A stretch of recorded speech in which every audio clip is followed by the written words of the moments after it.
Hello, welcome. I am Dr. Perkins. Thank you for joining my channel today. I know you're here to get your answers, so we're going to dive into it. In this video, we are talking about, can unbalanced hormones cause infertility? We will first talk about what exactly is hormone imbalance. We'll talk about what is your biggest clue as to whether or not you're experiencing hormone imbalance. And we will explore common conditions that are linked with hormonal imbalance and what you can do about them.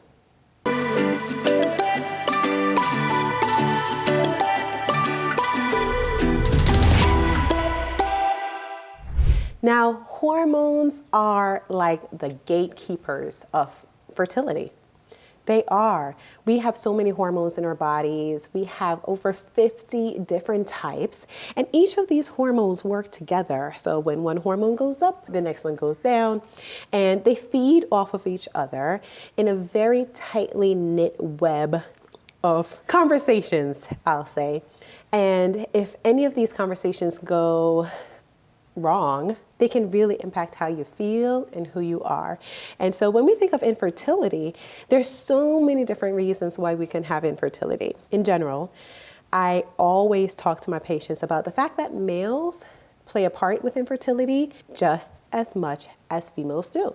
Oftentimes, as females, we tend to blame ourselves or to carry the burden of infertility, thinking that it's us. It's our bodies, we're doing something wrong. And that is usually not the case. Males play 50% participation in this process. And so as females, let's break down what infertility may look like. We may have issues with our fallopian tubes. Actually, let me just bring our figure here so we can see. All right, so this is just looking at our female pelvic structures. We have our uterus, we have fallopian tubes, we have our ovaries, somewhere over here, there they are. And so when we think of infertility as a female, we may have a blockage by our cervix. We could have a distortion or an abnormality inside of our uterus that causes that. We can have blockages in our fallopian tubes that would prevent egg and sperm from meeting. We could have issues with our ovaries. Our ovaries are so important in allowing us to mature an egg, ovulate or release that egg, and allow that egg to go into the space where it will meet sperm. That's just with the physical changes that can lead to infertility as a female. There are also hormonal changes as well. And so it is important that we think and consider all of these things when we talk about hormonal imbalance and infertility. So let's dive into that a little bit more now. Whenever we have any disruption to our hormonal presence inside, we may have infertility. As I mentioned before, our hormones are really, truly important in communicating with our ovaries so that they can start the process of maturing that egg, releasing that egg, and so that fertility can likely happen to an awaiting sperm. With these hormones are not just coming from the ovaries. They actually start in the brain. Things like FSH and LH. They're the follicle stimulating hormones that actually starts the process for our ovaries to pull an egg and start maturing it. Our ovaries will then release more hormones, and there's a cascade that just goes on and on and on and on, all for a human to be potentially developed. So if we have hormonal imbalances where our hormones are not being released appropriately at any point in this entire cycle, we can have infertility, a lack of regular menstrual cycles. We can have all the symptoms of hormone imbalance, which we will talk about in a few minutes, and the cascade can just be disrupted. So now let's dive into the hormones that potentially can lead to infertility. FSH and LH, follicle stimulating hormone, and lutein hormone or luteinizing hormone. Both of these are really important with helping to mature that egg or create a follicle, right? It's the follicle stimulating hormone. So it helps to get that egg into a follicle and in the space that it needs to be in to mature. They also stimulate ovulation. So those two kind of go hand in hand. You look at both of them when we test them together, and we keep them together as just a group, a pairing together. Of note, luteinizing hormone is the one that when we are checking with our LH strips, when we're checking for ovulation, that is the hormone that peaks right before ovulation. Essentially, it's a hormone that tells your ovary to release the egg. And so that's a part of the reason why we kind of look at both of them together. Estrogens and progesterones, two humongous players when we're talking about infertility.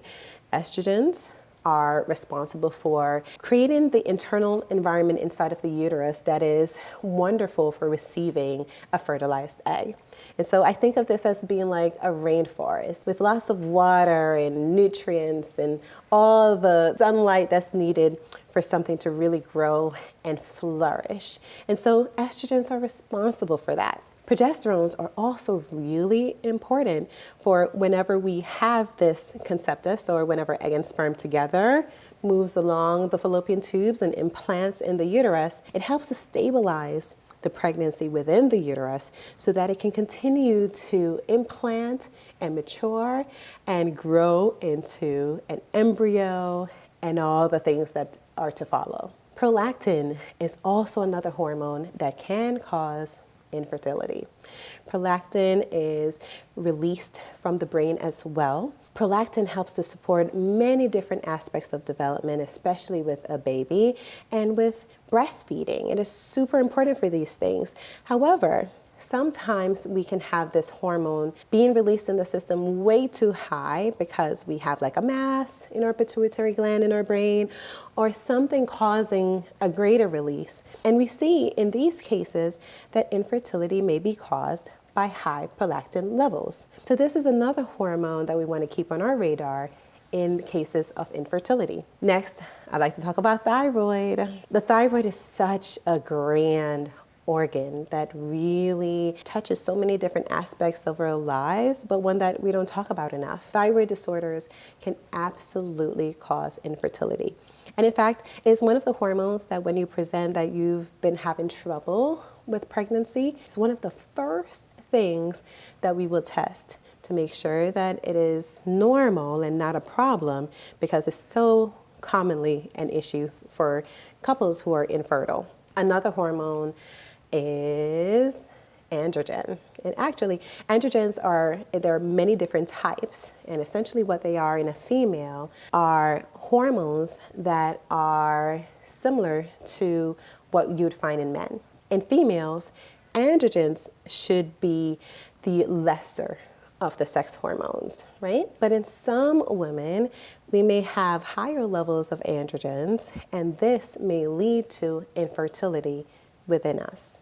And the last hormone that I'd like to mention, because it is one that is playing a greater part in fertility testing these days, and that hormone is AMH. It is the anti-Mullerian hormone. I've come to love this hormone, especially in recent years, because it is a reflection of your ovarian reserve. And what that means is, as your ovaries continue to house healthy eggs, these eggs, even in an immature status, releases hormones, AMH, into your blood. And so when we look at the overall picture of how much AMH is in your blood, it is a reflection of how many eggs you have left to be active in your ovaries.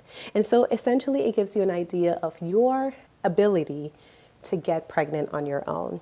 And so it's a wonderful test. It's a test that anyone in their reproductive years can get done. And you can get this test done at any point in your menstrual cycle. And it gives a really good reflection on your chances of getting pregnant on your own. Now, I've only mentioned 5 to 7 different hormones right now, and there's so many more, but these are some of the largest players when it comes to infertility. So now that we've talked about some of these really, really common hormones that can become imbalanced in your system and cause infertility, let's talk about the conditions that would be linked with them. And so the first and probably the biggest one that we see in infertile couples would be PCOS, polycystic ovarian syndrome. It is by far a huge hormonal condition. PCOS affects up to about 10% of reproductive females, but we know that it impacts infertility greatly. It's one of the most common hormonal causes of infertility. With PCOS, females may have anovulation, meaning that you're not ovulating each month or each menstrual cycle. And so you have your eggs that begin to mature but don't mature fully. And so they're not ever at the place where they're ready for release into your fallopian tubes. Females may also experience having high androgens. Again, those male hormones in their system, which kind of suppresses ovulation as well. And with that, you may notice that you have irregular cycles. You may go 3, 4, 5 months without a period, even longer. I've had so many people tell me they've gone years without a menstrual cycle, and they're not on birth control and not on medicines that are purposefully reducing cycles and their occurrence. And so PCOS is really, really, really common and really known to cause infertility. Another condition is hypothalamic amenorrhea. A lot of medical terms, I know. Essentially, it means that your hypothalamus in your brain, which is an organ, has been completely suppressed, and this causes your body to not have cycles. So not having a menstrual period is called amenorrhea. This is commonly seen in people like athletes who exercise a ton. They're working out so much that they are unable to ovulate and have periods. And so while this may sound like a great thing, it actually isn't, because your hormones are so unbalanced that you're not able to have regular menstrual cycles at all. We also sometimes see this condition when you are extremely stressed out, or if you have lost too much weight in a short period of time. Thyroid disorders, as I mentioned before, are absolutely causes of infertility, and hyperprolactinemia.